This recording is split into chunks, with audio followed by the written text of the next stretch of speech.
আমি রিতার লাইফস্টাইলে সবাইকে স্বাগত। আজকে আপনাদের পনির একটা রেসিপি তৈরি করে দেখাবো। তার জন্য কি কি লাগে আপনাদের একটু বলে দিই। তার জন্য লাগবে ক্যাপসিকাম, পনির, আর এখানে আছে ছোটো এলাচ, দারচিনি, কাঁচা লঙ্কা, চারমগজ, কাজু বাদাম, টক দই, আর এদিকে দৈনন্দিন জীবনে যেরকম রোজের মশলা দিই সেই মশলাগুলো হলুদ গুঁড়ো, লঙ্কা গুঁড়ো, ধনে গুঁড়ো, জিরে গুঁড়ো, আদা, নুন দেবো, চিনি দেবো।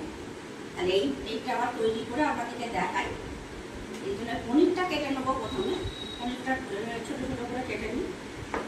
এরকম করে কেটে নিয়েছি, এরকম সাইজ করে কেটে নিয়েছি, ছোটো ছোটো করে কেটে নিয়েছি। ক্যাপসিকামটা ছোটো ছোটো করে কেটে নেবো, কেটে নিয়েছি ছোটো ছোটো করে। ক্যাপসিকামগুলো এরকম ছোটো করে কেটে নিয়েছি। এই একটাই দিয়েছি, দুটো দেবো না, একটা দিয়েছি। এবার রান্নাঘরে যাই, রান্নাটা কিরমভাবে আমি করি আপনাদেরকে দেখাই। চলি।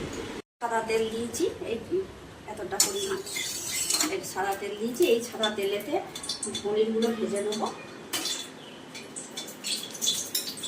পনিরগুলো দিয়ে দিচ্ছি।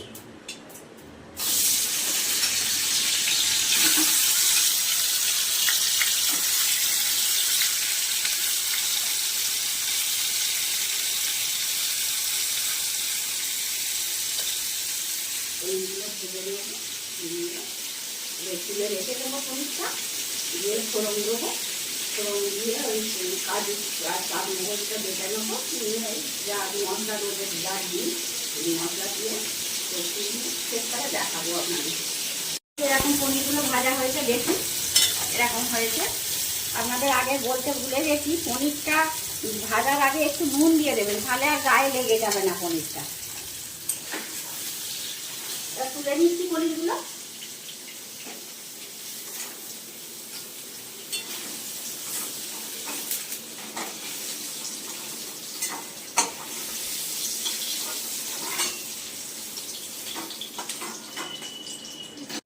এই যে কাজু, চারমগজ আর কাঁচা লঙ্কাটা আমি মিক্সিতে পেস্ট করে নেব। আমি ছোটো এলাচ, দারচিনি আর লবঙ্গ ফোড়ন দিচ্ছি। দিয়ে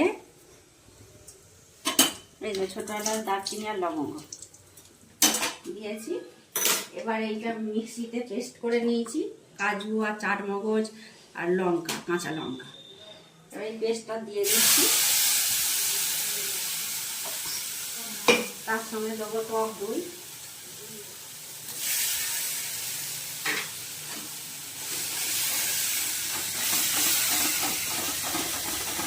এবার রোজের মধ্যে একটু আদা দেখাচ্ছি আপনাদেরকে, যে আদা দিলাম,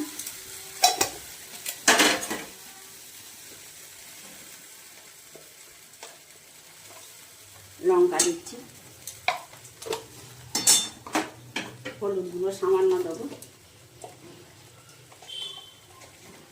অল্প করে দেবো, আর দেবো ধনে গুঁড়ো, জিরে গুঁড়ো,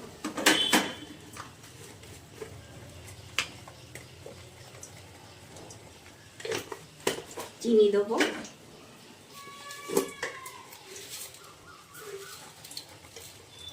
সামান্য পরিমাণ চিনি দিলাম। দিয়ে এটা ভালো করে কষিয়ে নিই।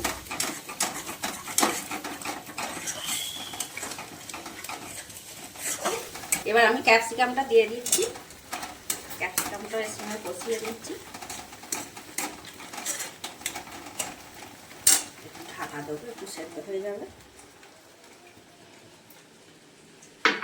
চাপা দিয়ে দিয়েছি, সেদ্ধ হয়ে যাবে। চাপা দিয়া থাক, তারপরে আসছি। মিক্সিতে যে কাজু আর চারমগজ কেটেছিলাম সেই মিক্সিটা ধুয়ে একটু জলটা দিয়ে দিচ্ছি। দিয়ে এবার পনিরগুলো দিয়ে দেবো, দিয়ে চাপা দিয়ে একটু রাখবো। পনিরগুলো দিয়ে দেবো, পনিরগুলো দিয়ে দিচ্ছি, চাপা দিয়ে রাখবো। তারপরে আপনাদেরকে দেখাচ্ছি। তাহলে তৈরি হয়ে গেল নিরামিষ পনির গ্রেভি। 2 মিনিট ঢাকা দিয়ে রেখেছিলাম, 2 মিনিট পর এরকম হয়েছে। আপনাদের যদি এই রেসিপিটা ভালো লাগে তাহলে লাইক, কমেন্ট, শেয়ার ও সাবস্ক্রাইব